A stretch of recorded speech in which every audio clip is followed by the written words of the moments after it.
Well, it had to end sometime, and in this case, it ended with mass murderer Dean Corll being shot to death by his accomplice, 17-year-old Elmer Wayne Henley. I was still in college when the Dean Corll case hit the airwaves. I moved to Houston for a teaching job in 1977, and the case was still very much in the news, mostly because of how HPD had handled the missing persons reports from the parents of the victims. By the time Henley had decided to end it by firing multiple gunshots into the body of Dean Corll, 28 boys had disappeared from the Houston Heights, at that time a lower middle-class neighborhood 5 miles northwest of downtown Houston. It was a little after midnight on August the 8th, 1973, when Henley arrived at Corll's house at 2020 Lamar in Pasadena, Texas, with 2 friends, Timothy Curley and Rhonda Williams, with plans to party. Henley lived with Corll at the time and told his friends to be quiet as the 33-year-old Corll had gone to bed. On that night, Houston TV stations cut into programming to report that 33-year-old Dean Arnold Corll had been fatally shot in his Pasadena home. The police had learned that Corll had been renting a boat storage shed at Southwest Boat Storage, about 9 miles southwest of downtown, and were in the process of digging up the bodies of teenage boys in that shed, 17 in all. This was not the only place the police would find victims of Corll. Police also found 4 more in a wooded area at the Rayburn Reservoir near Lufkin and on a beach at High Island. The bodies were in various states of decomposition. Some had ropes around their necks and tape over their mouths. Some had bullet holes in their heads. The boys were as young as 13, and some as old as 20. Before John Wayne Gacy, Corll was the most prolific serial killer in American history.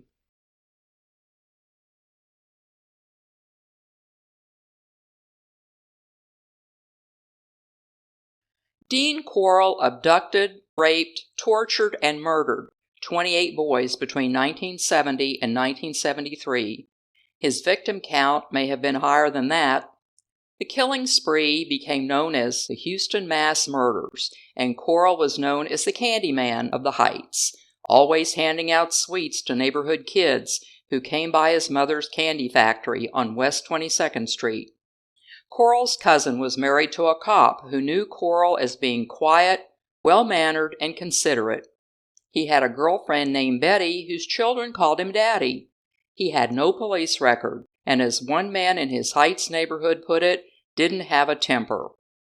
His co-workers at HL&P always had good things to say about him, and the manager at one apartment complex where Corll had lived and committed the murders said he was as good a tenant as we had ever had. Not the kind of guy you would suspect of being a sadistic murderer. Those in the neighborhood would soon learn to their astonishment that Corll had 2 teenage accomplices, Elmer Wayne Henley and David Owen Brooks. Henley lived in the neighborhood and was even friends with some of the victims, including Mark Scott. After Henley shot Corll, he called the Pasadena police. After arriving at the scene, police found Henley and his 2 friends, Rhonda Williams and Tim Curley, sitting in front of Corll's Pasadena home. The 3 recounted how they had arrived at Corll's home attending to party.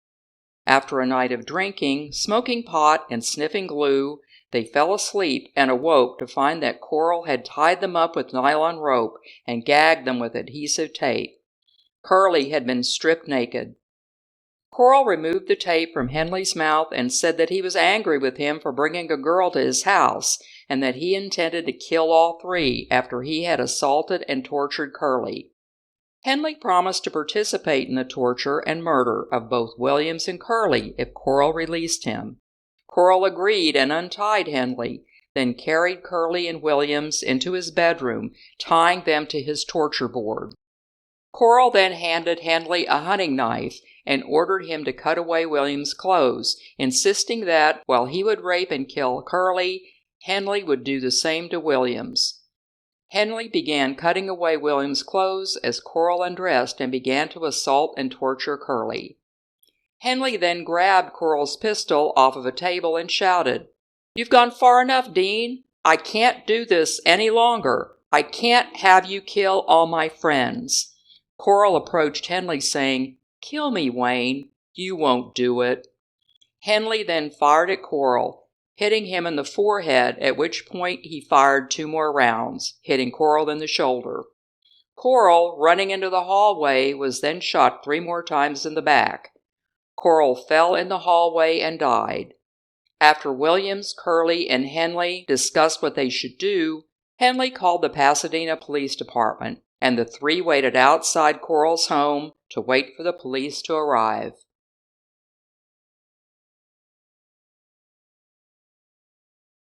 At this point, Williams and Curley had no idea how involved Henley actually was with Corll. They viewed him as their savior, the guy that saved their lives. However, Curley later told detectives that while they were waiting for police officers to arrive, Henley had told him, "If you wasn't my friend, I could have gotten $200 for you." When the police arrived, they began interrogating Henley about why Corll had kept a plywood board, handcuffs, and a plastic sheet in his bedroom. Instead of saying, "I don't know," he told police that Corll had bragged about killing boys and burying them in the storage shed. This opened the door for the investigators to ask more questions, and not being able to take it anymore, Henley came clean, leading law enforcement to a total of 28 bodies of teenage boys buried in 3 different locations. In his confession, he admitted that Corll had recruited him as his assistant in procuring boys and also implicated another teenager, David Brooks.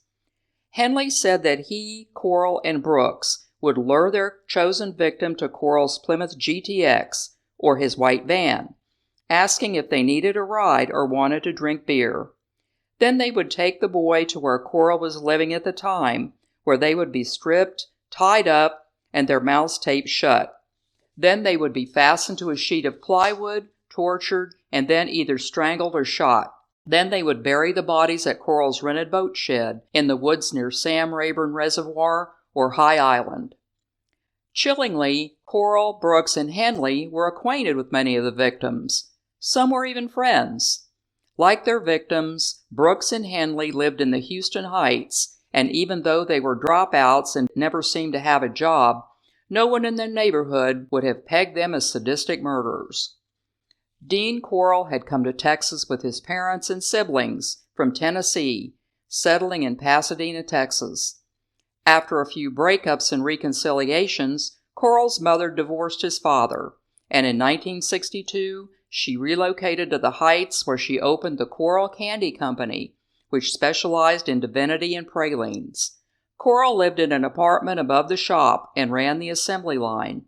In his free time, he handed out candy to the kids, set up a pool table in the back room, gave kids rides on his motorcycle, and took them on picnics to the beach.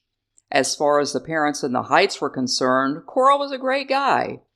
A neighborhood boy, Mally Winkle, was given a job at the candy company sweeping up pecans and peeling caramel off the floor. His mother, Selma, also ended up working there.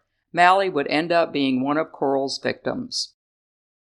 Mary Corll, for her part, was not only known in the neighborhood as a great entrepreneur, but was also known for her multiple marriages. She had been married 4 times, twice to Corll's father.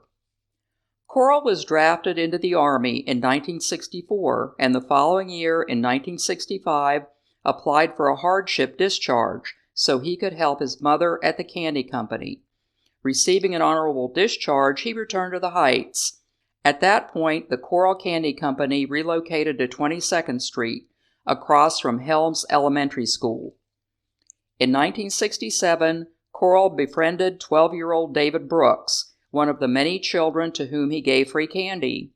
Brooks initially became one of Corll's many youthful companions, regularly socializing with him and other teenage boys who congregated at the rear of the candy factory. He also joined Corll on the regular trips he took to the beach with other kids. Brooks said that Corll was the first adult male who didn't make fun of him or call him a sissy. Brooks' parents were divorced and his mother lived in Beaumont, while he lived with his father in Houston, but the two weren't close. As time went on, Brooks began to view Corll as a father figure.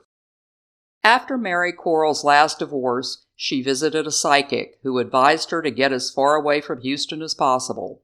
So in 1968, she closed the candy company, and she and her daughter Joyce moved to Colorado. As for Corll, he told his mother he wasn't going with him. Although she often talked to him on the telephone, she never saw him again. After his mother left, Corll moved to an apartment on Yorktown Street in the Galleria area. It would be the first of many moves around the Houston area that Corll would make until his final move to Pasadena. He took a job as an electrician at the Houston Lighting and Power Company, where he tested electrical relay systems. In December of 1970, two boys, James Glass and Danny Yates, disappeared from the Houston Heights.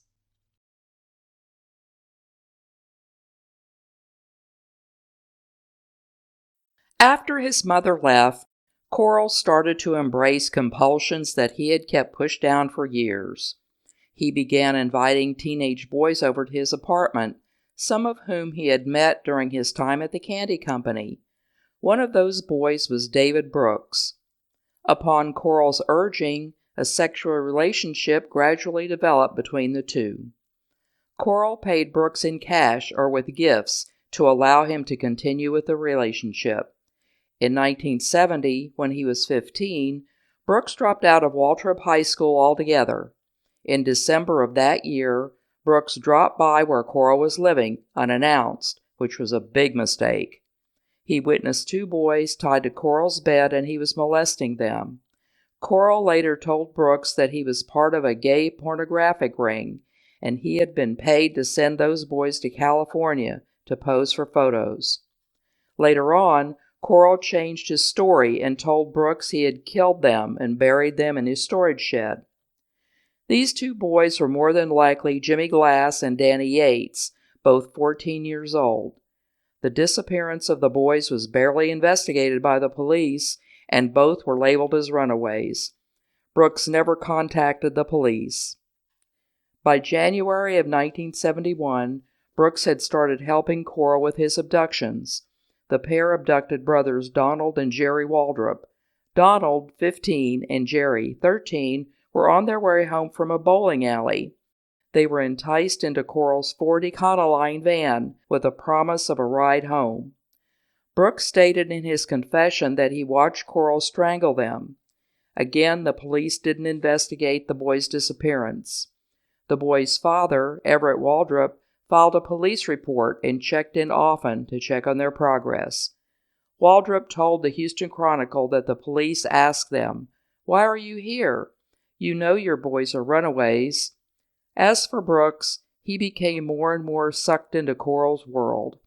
As a reward for his silence, Corll bought Brooks a green 1969 Corvette.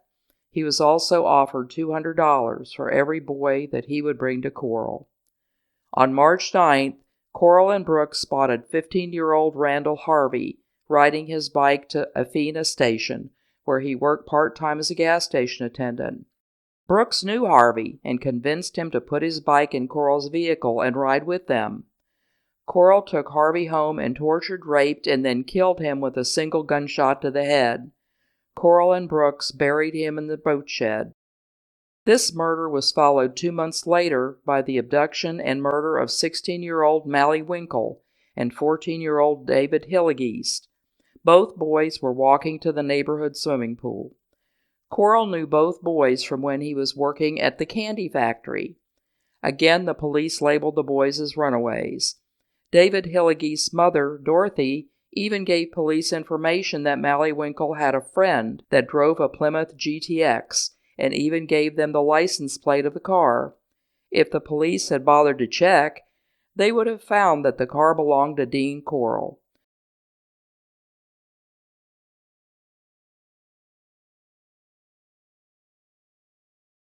The Hilligeests and Mrs. Winkle printed and distributed posters around their Heights neighborhood. One volunteer was 15-year-old Elmer Wayne Henley, a lifelong friend of Hilligeast, who lived half a block away from him. Henley pinned the reward posters around the heights and attempted to reassure Hilligeast's parents that there might be an innocent explanation for the boy's disappearance. At the time of David Hilligeast's disappearance, Henley was not yet involved with Corll. On August 17, 1971, Corll and Brooks spotted their next victim, 17-year-old Reuben Haney, while he was walking home from a movie theater in Houston.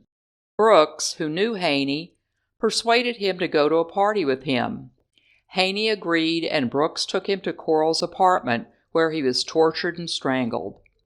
Corll and Brooks buried the body in the boat shed. In the winter of 1971, Brooks introduced Elmer Wayne Henley to Corll. Even though Brooks had known Henley for a few years, he likely was lured to Corll's address as an intended victim. However, Corll evidently decided the youth would make a good accomplice and offered him the same fee of $200 for any boy he could lure to his apartment. Henley decided to accept Corll's offer, as his family was in serious financial straits. Henley was a lot different from Brooks. Where Brooks was quiet and introverted, Henley was outgoing, drank beer, smoked pot, and chased girls. He had a juvenile assault charge on his record.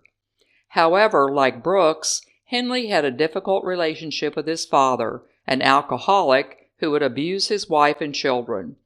Poorly educated, Henley had never even made it to high school, and Corll became an important figure in his life. Corll began to come around the Henley house and even worked on Mrs. Henley's car. He got along with the Henley boys so well that Mrs. Henley invited him to Easter dinner. Corll also had a girlfriend, Betty, who described him as a wonderful man who wanted to settle down and get married. It didn't seem at all weird to her that all of their dates were in the presence of their children or with Brooks and Henry coming along. No, not weird at all. Henley seemed fascinated by being involved with Corll's crime ring. He would help Corll pick up a boy, and once at his apartment, would collect his $200 and leave. At least at first. On April 20th, 1972, 17-year-old Mark Scott, the son of Walter Scott, a self-employed carpenter, and his wife Mary, a switchboard operator for Dresser Industries, walked out the door of his home on West 25th Street and was never seen again. The Scotts drove around looking for Mark and called the hospitals. Walter went to the police station and filed a missing persons report. Mark would never be heard from again. And the police? Just a runaway. On March 24, 1972, Henley picked up 18-year-old Frank Aguirre.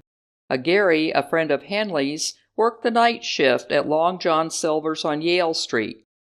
Henley met Aguirre after he completed his night shift and brought him to Corll's apartment to drink beer and smoke some pot. Inside Corll's house, Aguirre smoked some pot and they started playing the handcuff game to see who could get out of a pair of handcuffs. Corll then dragged the restrained Aguirre to the bedroom. After Aguirre was murdered, Henley assisted Corll and Brooks in burying Aguirre's body at High Island. Despite knowing that Corll was killing the boys they brought him, Henley and Brooks became active participants in not only the abductions, but the murders. 1 month later, Henley assisted Corll and Brooks in the abduction of 17-year-old Mark Scott. Scott was also a friend of Henley's, and he had in the past attended a party at the Scott home. In the process of trying to tie him up, Scott grabbed a knife and attempted to stab Corll. In the struggle, Henley grabbed a gun and pointed it at Scott, at which point Scott gave up. Scott was tied to the torture board and suffered the same fate as Aguirre. The trio buried Scott at High Island. It's hard to fathom, but after all this, neither Brooks nor Henley ever went to the police. Brooks later stated Henley was especially sadistic in his participation in the murders, and Henley later admitted to gradually becoming fascinated with how much stamina people have when the recipient of the torture. Henley assisted Corll and Brooks in the abduction and murder of 17-year-old Billy Balch and 16-year-old Johnny DeLome when the two had left Balch's home to buy soft drinks. Balch used to sell candy door to door that was manufactured by the Corll Candy Company. 14 months later, they would abduct Billy's younger brother, Michael, who was on his way to get a haircut. During the time Corll lived on Schuler Street, 19-year-old William Rittinger was lured to the house. Rittinger was tied to a plywood board, tortured and abused by Corll. Brooks later claimed he persuaded Corll to allow Rittinger to be released, and he was allowed to leave. On another occasion, Henley knocked Brooks unconscious as he entered the house. Corll then tied Brooks to his bed and assaulted the youth repeatedly before releasing him.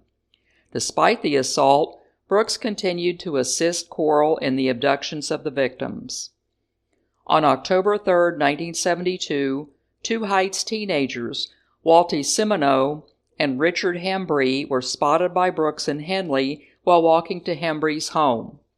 The boys got into Brooks' Corvette and were driven to Corll's apartment. Both boys were strangled to death and subsequently buried inside the boat shed, directly above the bodies of James Glass and Danny Yates. Sometime in November 1972, 18-year-old Rusty Branch, the son of a Houston police radio technician, disappeared while hitchhiking from Mount Pleasant to Houston. His gagged and emasculated body was buried in the boat shed. His genitals were placed in a plastic bag next to the body. On November 11th, a 19-year-old Spring Branch youth named Richard Kempner disappeared on his way to a phone booth.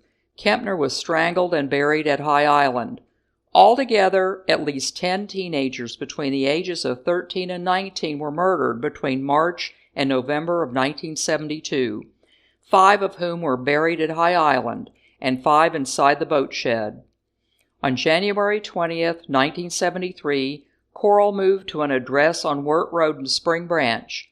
Within 2 weeks of moving into this address, he had killed 17-year-old Joseph Lyles. In the summer of 1973, Corll moved to 2020 Lamar Drive in Pasadena. The home was previously owned by Corll's dad, who had remarried and moved to another part of town. Corll's rate of killings increased dramatically, as well as the level of brutality. Henley later compared it to being like a bloodlust, adding that he and Brooks would instinctively know when Corll was to announce that he needed to do a new boy, due to the fact that he would appear to be restless and chain-smoked. On June 4th, Henley and Corll abducted 15-year-old Billy Lawrence. Lawrence was last seen alive by his father, a Houston Post employee. After 3 days of abuse and torture, Lawrence was strangled before being buried in the woods at the Sam Rayburn Reservoir. Less than 2 weeks later, 20-year-old Raymond Blackburn, a married man from Baton Rouge, Louisiana, vanished while hitchhiking from the Heights to see his newborn child. Blackburn had arrived in Houston 3 months before his abduction and lived in the Heights temporarily while working on a construction project. He was strangled by Corll at his Lamar Drive residence and buried at the Sam Rayburn Reservoir. On July 6, 1973, Henley began attending classes at the Coach's Driving School in Bel Air, where he became acquainted with 15-year-old Homer Garcia. The following day, Garcia was shot and left to bleed to death in Corll's bathtub before he was buried in the woods near the Sam Rayburn Reservoir. 5 days later, on July 12, 17-year-old John Sellers was bound, shot to death, and buried at High Island. Things were about to change for Corll, though. In July 1973, Brooks got married, and Henley temporarily became Corll's sole procurer of victims. 2 of the victims, Charles Cobble and Marty Ray Jones, were abducted together on the afternoon of July 25th. Henley himself later buried both youths' bodies in the boat shed. On August 3, 1973, Corll killed his last victim, a 13-year-old boy from South Houston named James Dramala. Dramala was abducted by Corll while riding his bike in Pasadena and driven to Lamar Drive on the pretense of collecting empty glass bottles to resell. At Corll's home, Dramala was tied to Corll's torture board, raped, tortured, and strangled with a cord before being buried in the boat shed.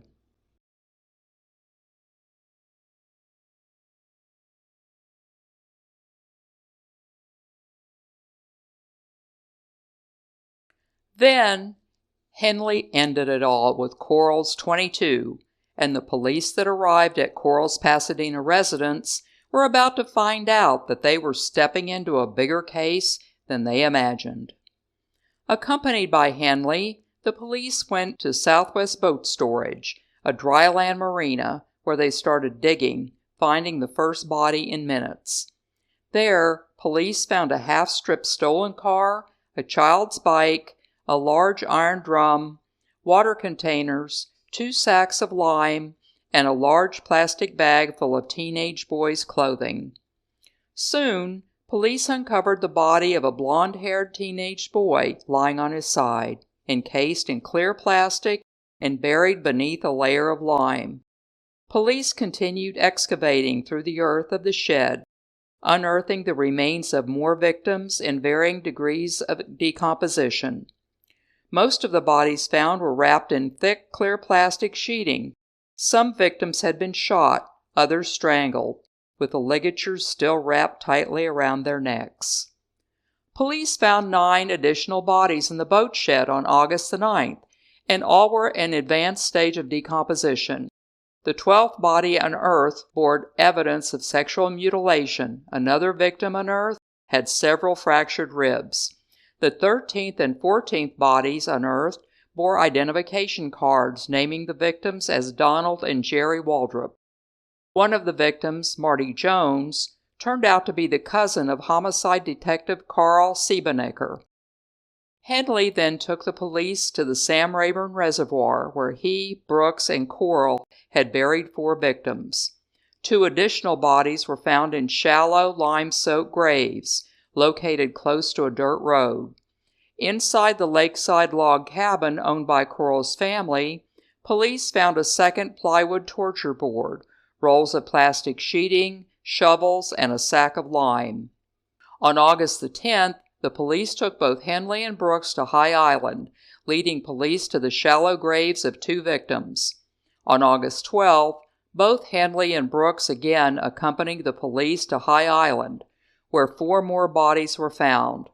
On the morning of August 9th, Henley gave a full written statement detailing his and Brooks' involvement with Corll in the abduction and murder of approximately 28 boys.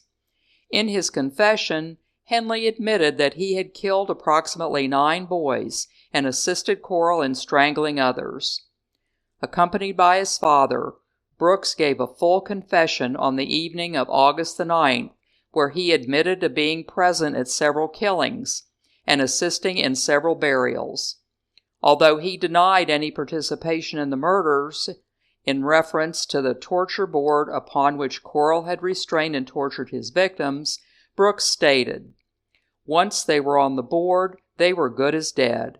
It was all over but the shouting and the crying." In reference to the actual murders, Brooks stated that his witnessing the victims' deaths didn't bother him, adding, "I saw it done many times."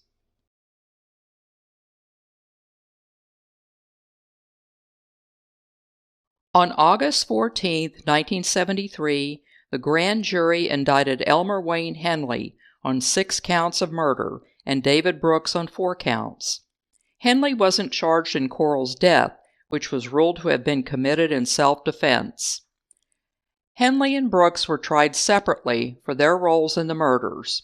Henley was brought to trial before Judge Preston Dial in San Antonio on July 1, 1974, charged with 6 murders committed between March 1972 and July 1973.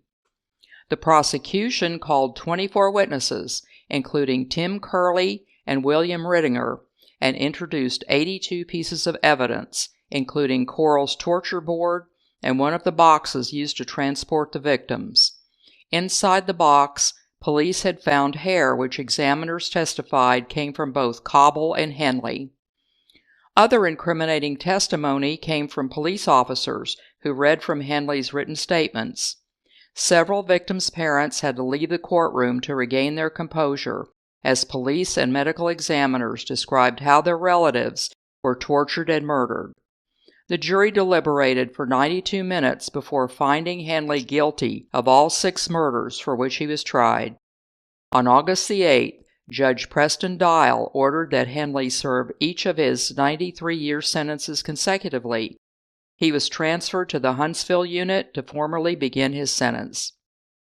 Henley appealed his sentence and conviction, and his retrial began on June 18, 1979. The retrial lasted 9 days, and on June 27, 1979, the jury deliberated for over 2 hours before reaching their verdict.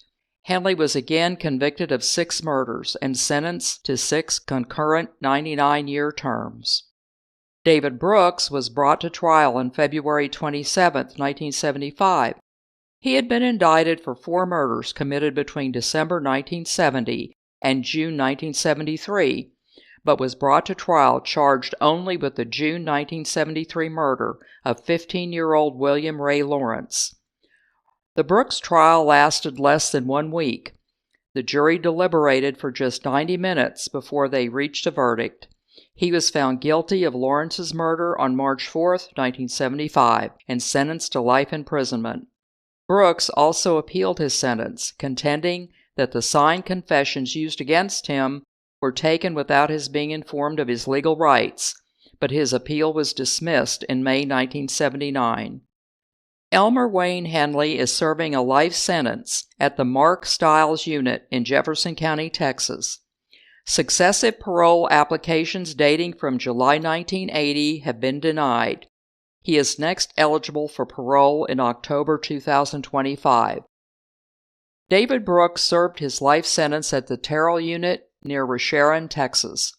He died of COVID-19 at a Galveston hospital on May 28, 2020, at the age of 65. Brooks is buried at the main prison cemetery, Captain Joe Byrd Cemetery in Huntsville, Texas. As for Dean Corll, he is buried at Grandview Memorial Park in Deer Park, Texas.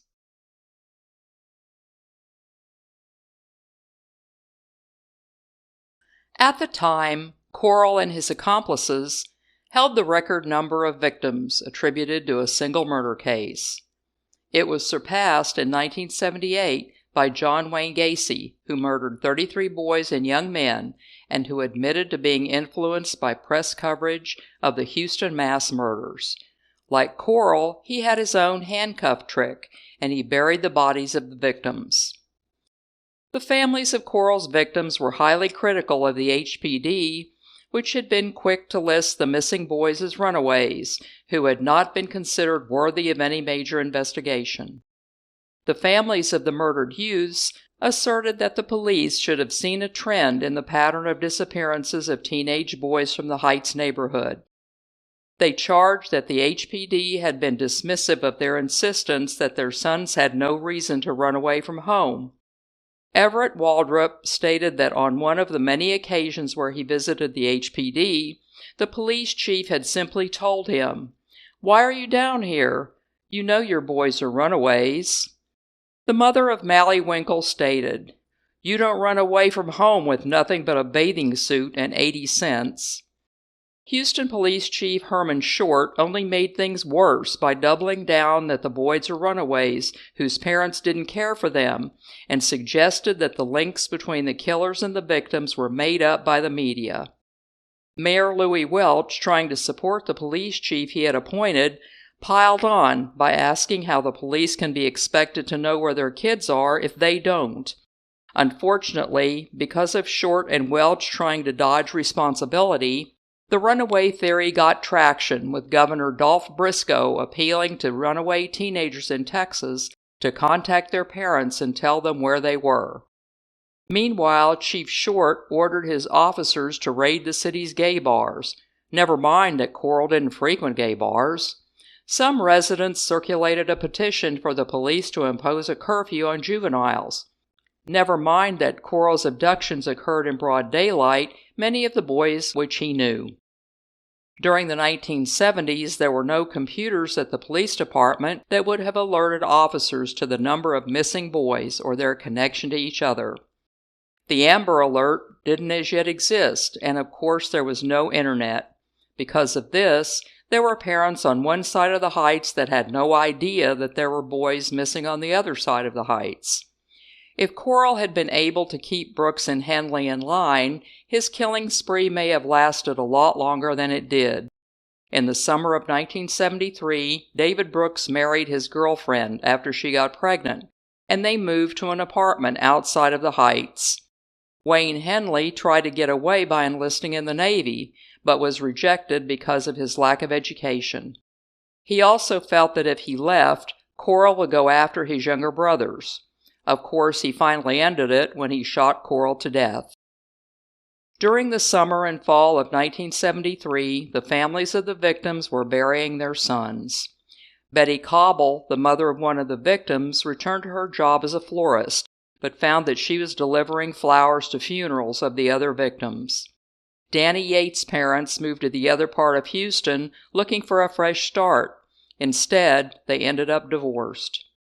Everett Waldrop and his wife moved to Atlanta, but after reading Brooks' confession, learned that he had been working on a construction project across the street from one of the apartments where Corll had lived. Ima Glass, mother of Jimmy Glass, always thought she saw Jimmy hitchhiking and would make her husband stop the car. Then one day she grabbed a gun, pulled her daughter into a back room yelling, "They're not going to take my Pamela like they did my Jimmy." After the SWAT team was called, she ended up at the Harris County Psychiatric Unit. It was years before some parents were able to clean out their sons' rooms. And then there were the self-recriminations. If only I had picked him up from school that day. If only I had given him one more hug. As for Tim Curley, after surviving Corll's torture, he continued to spiral out of control, drinking heavily. He never contacted Henley in prison. He died in 2009 in South America at the age of 55. Rhonda Williams ended up seeing a psychiatrist to deal with her own trauma. As of 2011, she was visiting Henley in prison.